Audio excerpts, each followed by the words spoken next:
On the other hand, the farmers have already invested effort, time and money bringing their produce to the market.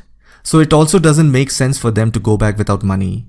So what the farmers do is they sell half and they keep the remaining half in a hope that when prices will be right, they will sell it. Or in some cases, a farmer sells all of his produce at a low price. That means the farmers are very much happy with the government rate, but they are not able to receive the benefit. Why? Because the wholesalers or the middlemen, they are adjusting the price. So on one hand, the problem with the government is that it has less procurement centers in the country. And on the other hand, due to the fear of crop deterioration, a farmer is forced to sell crops to the middlemen at a lesser price. Sometimes even the middlemen pay less for the crop value on the basis of quality factors so that he can make good profit on it. The government of India has also realized that increasing the MSP is not the solution. That is why the government introduced new farm bills, through which it is expected to create an open market for interstate and intrastate agricultural trade and bring freedom of choice for farmers. The new legislation allows the farmers to sell their produce directly to any buyer, and the farmers can also continue selling it to local mandis.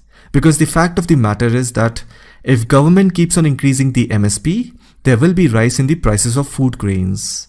And you have to understand this. Food grains should be cheaper because they provide the industry with raw materials. I'm not saying keep the farmers poor and buy crops at a cheaper price. You have to come up with some mechanism through which food grains has to be cheaper because they provide the whole food industry with raw materials. And at the same time, farmers should also get reasonable price. And if you see, the only way that looks possible today is by opening the agricultural market to private sector. Because like it or not, the private sector has the money.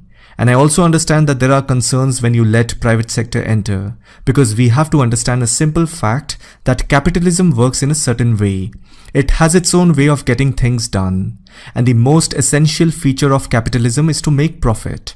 In a way that is true with everything, even into existence. If a farmer sells their produce to APMC traders, then their produce is secured by the government.